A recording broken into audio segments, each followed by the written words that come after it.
Agora iniciaremos a nossa aula número 2 do nosso curso básico de Geoprocessamento, Teoria e Aplicações. A aula número 2 vai falar sobre a introdução à cartografia. Nessa aula iremos abordar os seguintes temas: cartografia, seu conceito, noções de geodésia, sistema geodésico de referência, representação cartográfica, escala, sistema de coordenadas e projeções cartográficas. Um conceito da Unesco de 1966 diz que a cartografia apresenta-se como o conjunto de estudos e operações científicas, técnicas e artísticas que, tendo por base os resultados de observações diretas ou da análise de documentação, se voltam para a elaboração de mapas, cartas e outras formas de expressão ou representação de objetos, elementos, fenômenos e ambientes físicos e socioeconômicos, bem como a sua utilização. Nesse conceito, nós temos que dar destaque para duas coisas: operações científicas, técnicas e artísticas. A cartografia ela trabalha com a ciência, porque ela trabalha com uma representação do espaço geográfico. De técnicas, ela tem uma série de técnicas, uma série de operações, uma série de metodologias para se chegar a uma cartografia. E artística, porque além de ela ser científica e técnica, ela precisa ter um aspecto de beleza. Ela precisa estar bem apresentada, ela precisa estar bem representada. Por isso que ela tem um caráter artístico também. Dentro da cartografia nós temos um ramo importante que é a geodésia, que estuda a forma da Terra. Sabemos que a nossa Terra é irregular, então ela precisa de um estudo para melhor representar dentro de um plano essa superfície que é tão irregular. Nesse sentido, nós temos o conceito de geóide e elipsóide. O geóide corresponde à superfície equipotencial em relação ao nível médio do mar homogêneo, ou seja, com ausência de correntezas, ventos, variação de densidade da água, etc., supostamente prolongado por sobre os continentes. Ou seja, o geóide ele precisa uma relação matemática que busque representar a Terra a partir do seu potencial gravinométrico, ou seja, cada ponto da superfície terrestre vai ter matematicamente o mesmo potencial gravimétrico, ou seja, ter a mesma força da gravidade atuando. O elipsóide, por sua vez, é uma superfície de referência utilizada nos cálculos que fornecem subsídios para a elaboração de uma representação cartográfica. Ele trabalha com uma figura geométrica matemática conhecida, que é o elipsóide, então ele favorece a base de cálculos para a superfície terrestre. Por isso, ele é bem utilizado dentro da cartografia. Como vocês podem ver aqui nessa figura, nessa ilustração, nós temos a superfície topográfica em verde, que representa, de fato, a nossa Terra, como a Terra ela trabalha. Nós temos a superfície elipsoidal, que é essa superfície em vermelho. Você vê como que essa superfície ela é bem delimitada, ela é um elipsóide, então ela permite com que se faça os cálculos matemáticos, uma vez que ela é uma figura geométrica conhecida, e o modelo geodal em azul, que também é uma superfície bastante variada, difícil para os cálculos matemáticos.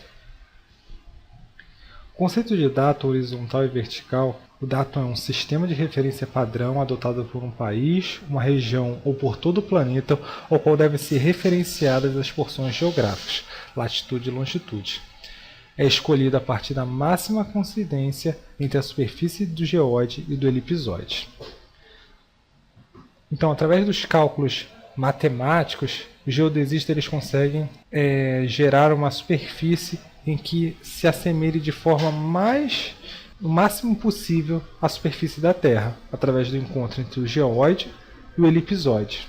Então, como vocês podem ver, esse ponto vermelho aí é o nosso datum, haja vista que ele consegue conciliar a superfície da Terra, o geóide e o elipsóide. Bem, aqui no Brasil nós temos 4 datos que são mais utilizados. O Córrego Alegre era utilizado até 1977. Foi um datum que já caiu em desuso atualmente, mas também foi muito utilizado. Posteriormente veio o SAD 69, que é o South American Datum, de 1969. Foi o oficial adotado por lei até 2005. Até hoje ele ainda é utilizado, mas ele está em fase de desuso para a incorporação do CIRGAS 2000, que atualmente é o nosso datum oficial. O WGS-84 é o datum mundial, aquele que é utilizado na maioria dos sistemas internacionais e que é o datum oficial do GPS. Geralmente quando se compra um GPS, ele vem configurado para WGS-84. Como datum vertical, nós temos aqui no Brasil um marégrafo de Imbituba. Esse datum é o datum que nós conseguimos ter uma referência em relação à altimetria.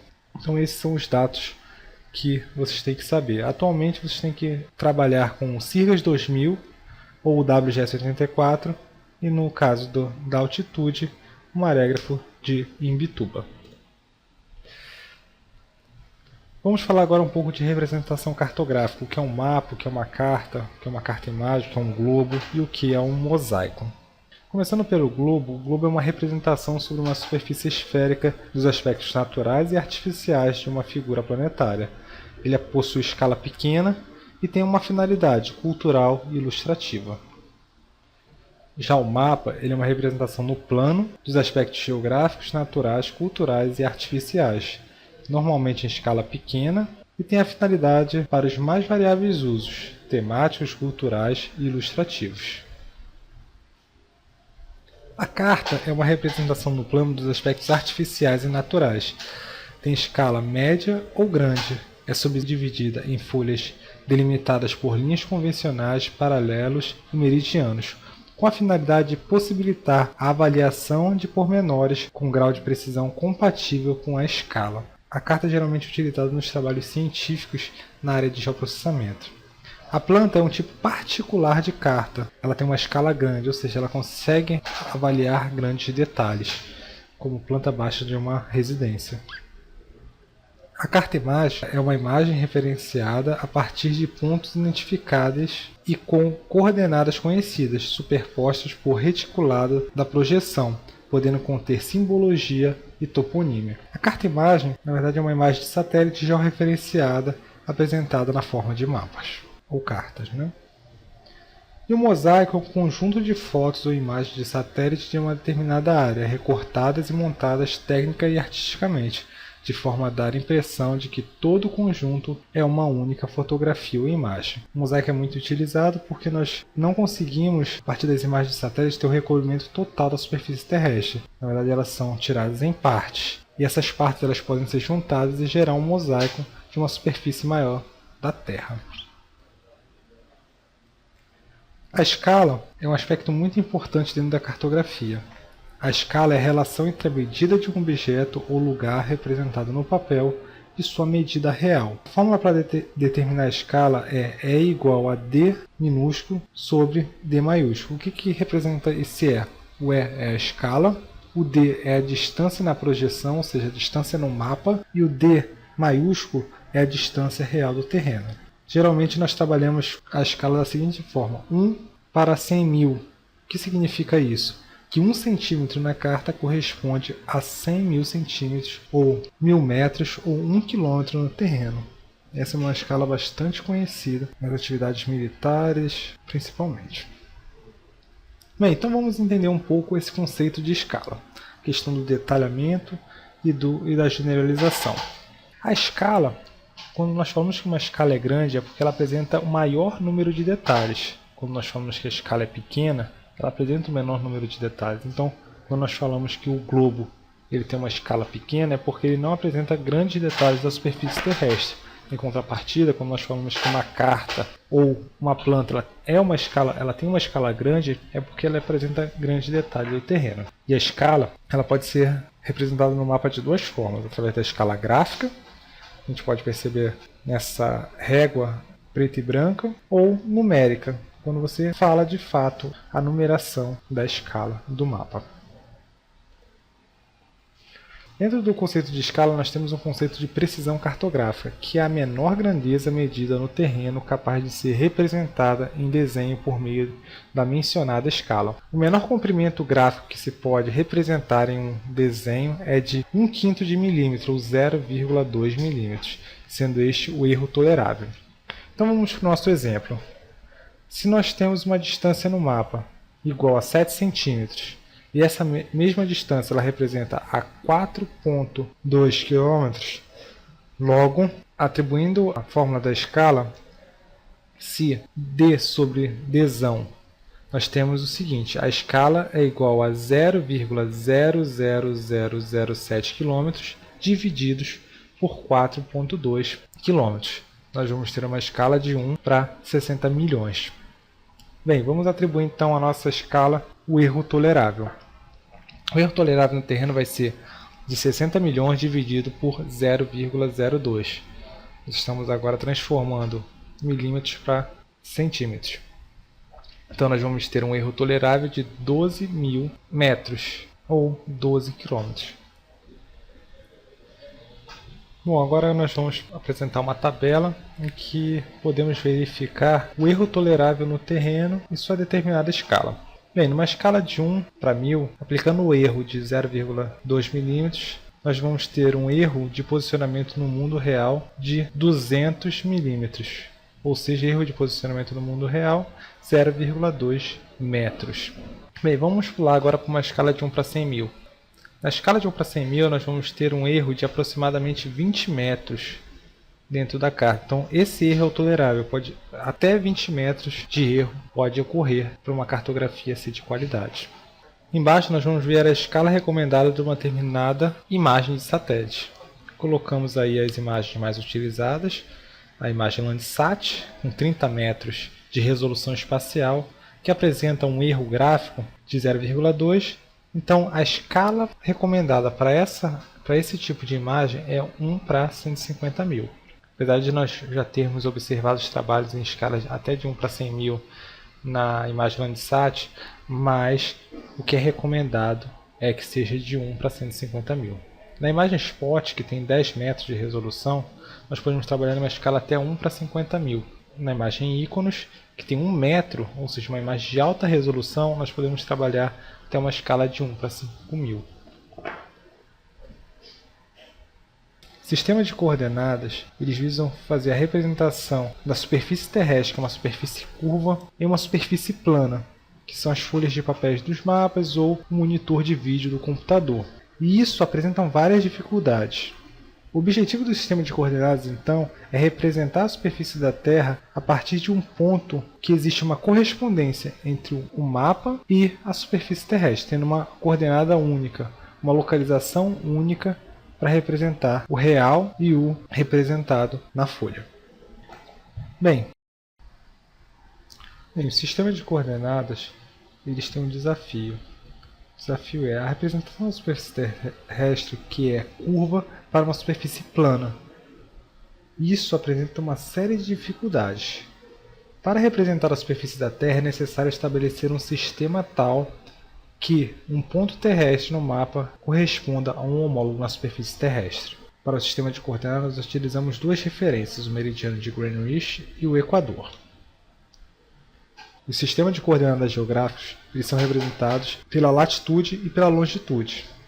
A latitude ela é o ângulo contando sobre o meridiano desde o Equador até o ponto onde é que nós estamos localizados, e a longitude é o ângulo contando sobre o Equador e que vai de Greenwich até o meridiano do lugar.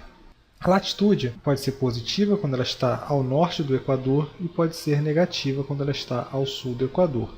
O território brasileiro, quase em sua totalidade, está a sul do Equador. Então, logo, ele apresenta coordenadas de latitude negativa.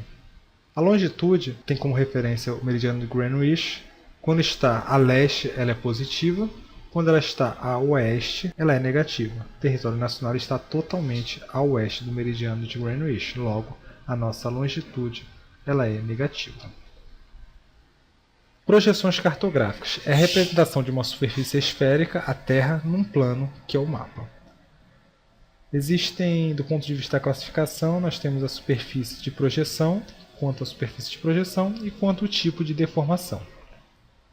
Vamos trabalhar a classificação pela superfície de projeção.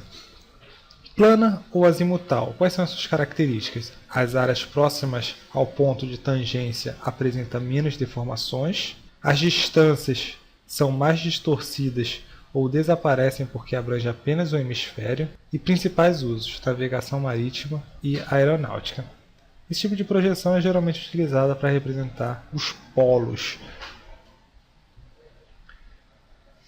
superfície de projeção cônica ela apresenta as seguintes características: os paralelos concêntricos em relação ao vértice do cone. Principais usos: são mais utilizados para representações cartográficas de áreas de altas latitudes, América do Norte, Europa e Norte da Ásia.